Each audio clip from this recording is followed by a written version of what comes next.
малки, пораснали и още по-големи.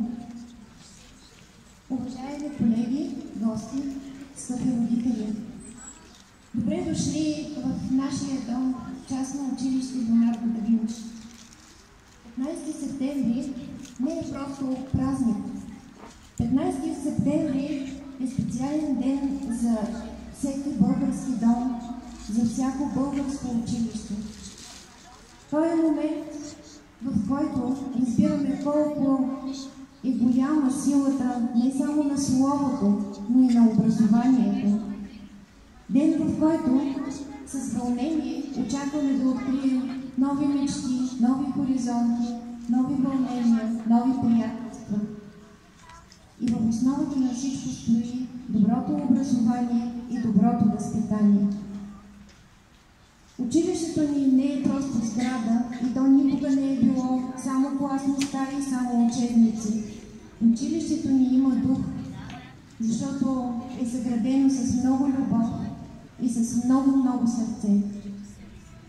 То е дом на знанието, място, където се формират не само умения, но се изграждат и характери. Сработваме се, деца и учители.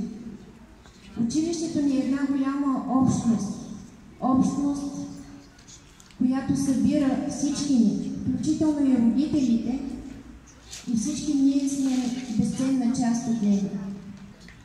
Днес първо искам да се обърна към най-малките, някои от които очевидно много са развълнувани, както и аз, както и към всички новопостъпили при нас ученици, а и тези, с които повече от 8-9 години сме заедно.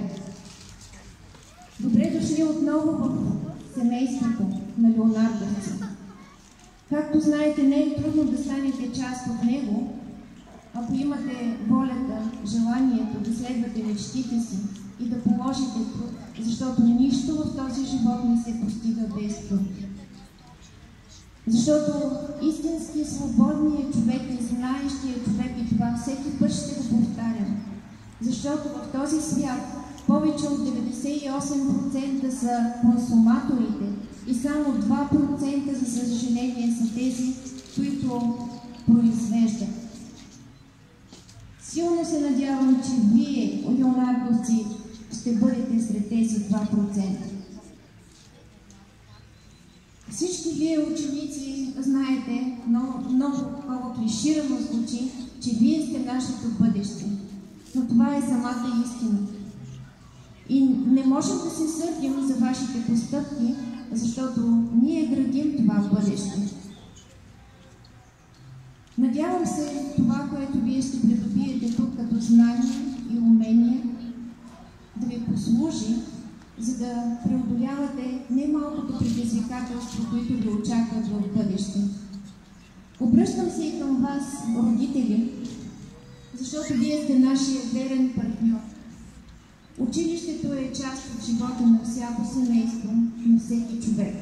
И само когато сме заедно с вас, само когато действаме смислено и разбираме, че и двете страни безкрайно много обичат тези деца, могат да се случат чудеса и в крайна сметка можем да постигнем едно желано по-хубаво бъдеще и за нас, и за нашите деца. Скъпи колеги, посветили живота си, ежедневието си на една от най-благородните, но и най-отговорните професии. През последните години ви стана ясно, че ние не сме само източник на информация, на нови знания, но ние сме много повече. Ние сме приятели, ние сме рамото, на което някой ще поплаче, ние сме боксовата круша, по която някой ще се цели, когато е много ядосан на целия свят.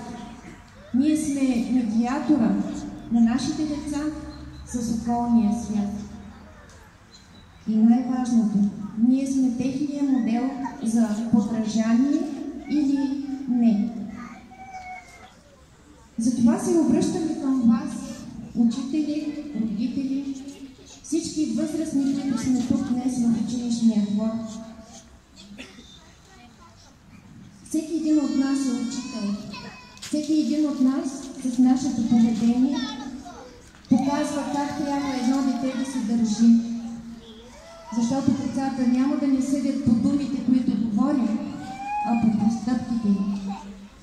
Един ден те ще правят не това, което сега съм казал, а това, което съм показала. И в този смисъл училището не е затворено само в двора и в класната стая. Училището отдавна е навсякъде и всеки един от нас, голям и малък, учи своите уроци ежедневно. Пожелавам на всички ни тази учебна година да бъде здрава, мирна, спокойна и успешна. Да започнем новата година с повече усмивки, по-малко сълзи, с желание за учене и с сърца, изпълнени с надежда. Благодаря ви, че сте тук. Благодаря ви за търпението и нека тази учебна година бъде едно истинско хубаво пътуване. Така както я започваме, така и да я свършим всички заедно.